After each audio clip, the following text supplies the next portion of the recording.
JBNN will keep you informed. I'm Michelle Jones. Before we get into the news, please remember to like, subscribe, leave a comment, and share the news with someone today. Now on to the news. Bank teller killed in four-vehicle collision in Falmouth.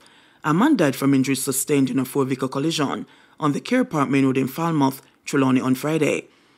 The deceased has been identified as Asian Murphy, a bank teller of Ritchie Avenue, Kingston 8. Police said the crash, which occurred around 2:50 p.m., involved a blue 2015 Honda Civic motor car driven by Murphy, a grey 2011 Subaru Legacy motor car, a grey Toyota Vauxhall motor car, and a blue 2019 Ford Ranger motor truck. According to lawmen, Murphy was traveling in a westerly direction along the Care Park Main Road, while the other vehicles were traveling in the opposite direction. It is alleged that Murphy lost control of the vehicle and crashed into the blue Ford Ranger motor truck. The motor truck then collided into a motor car, which in turn collided into another vehicle. The police were called to the scene, and the wounded people were taken to the hospital, where Murphy was pronounced dead. St. Katherine siblings freed of murder. St. Katherine siblings, Nordia Murphy and Junior Edwards of Joe Blaine, Spanish Town, were on Friday freed in the circuit court of the stabbing death of a man. They were accused of the murder of 49-year-old Dave Facey of St. Elizabeth and Joe Blaine. In court, attorneys Laura Earl Hamilton and John Paul Hamilton submitted that there was no nexus in the matter to hold the two accused responsible for Facey's murder. The court was told that with no eyewitnesses to the incident and the failure of witnesses in the case to appear in court, the Crown could not mount a prima facie case. Justice Yvonne Brown upheld the submission and freed Murphy and Edwards. Allegations were that on February 2, 2019, the deceased was accused of stealing $3,000 from Murphy's bar. He was chased, and the accused, shouting thief upon reaching St. John's Road, was cornered. Facey was reportedly rescued and taken home. He was later found dead at his premises with stab wounds to his abdomen. The matter was reported to the police, and an investigation was launched, which resulted in the siblings being charged with murder. Top-tier gang member, one of two killed, in roadside gun battle. One of two men cut down in what the police have said was an almost hour-long shootout between armed thugs and members of the security forces in Roadsides, St. James on Thursday night, has been labeled a gang member. The other is said to have a history of being engaged in violence. According to a police officer with knowledge of the situation but not authorized to speak, one of the dead men was a high-ranking member of the Young Sparta gang, popularly known as YSG. One of them is a top-tier gang member, YSG gang member. The gangs that operate around there are Bossed and YSG. The deceased is a top-tier member of the latter, the cops said on Friday. YSG is said to be responsible for a number of shootings, murders, and other criminal activities in roadsides and other sections of St. James. The source was unable to provide details about the other man killed on Thursday, but said there were indications that he was also involved in criminal activities. According to Operations Officer for St. James, Deputy Superintendent of Police DSP Linroy Edwards, during an intense battle that began about 9:40 p.m. Thursday and lasted between 45 minutes to an hour, gunmen fired at the police from rooftops, trees, and to neighboring premises. He said a group of men who had converged at a section of Sean Crescent began shooting at members of the Joint Police Military Team who were in the community.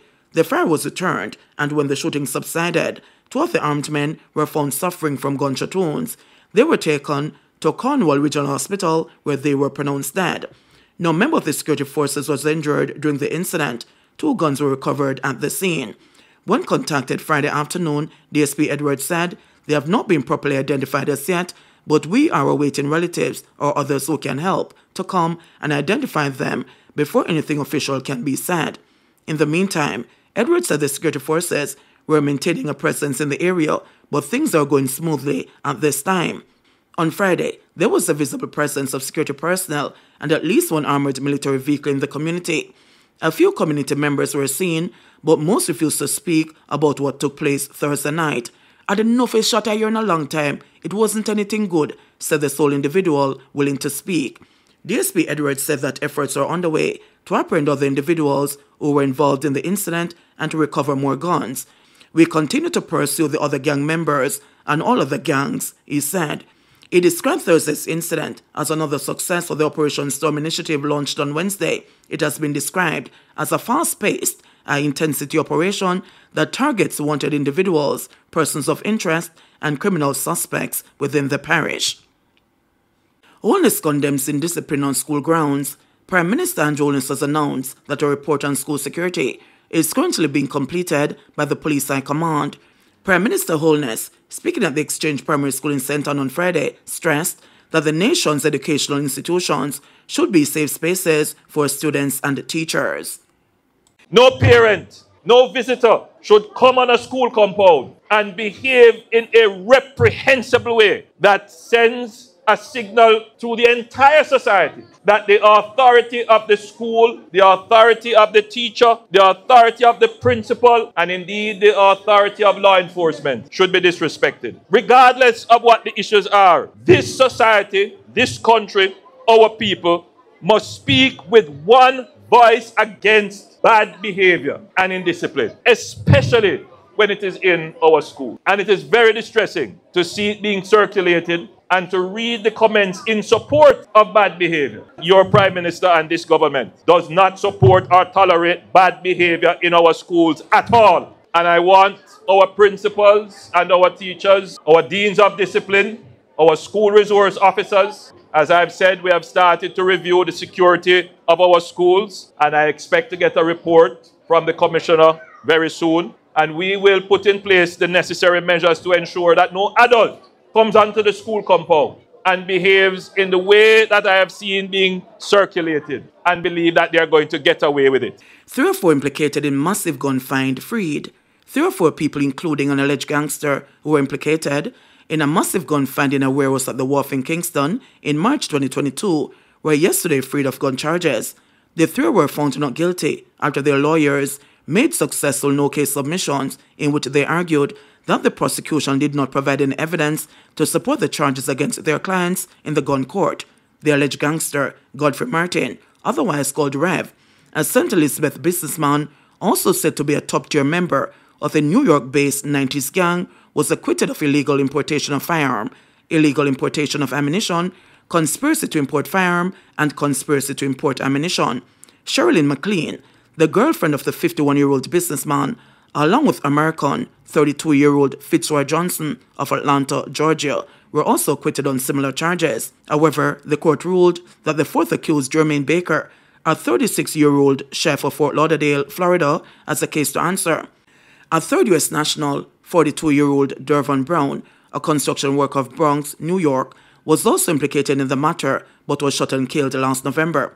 The 4 were charged following the illegal gun found on March 4, 2022, 3 rifles, 18 handguns, and 2,216 rounds of ammunition were discovered after customs officers detected a suspicious package and summoned the contraband enforcement team. Rev was arrested on August 7 last year at a popular party in St. Ann, while McLean was arrested on charge on September 13.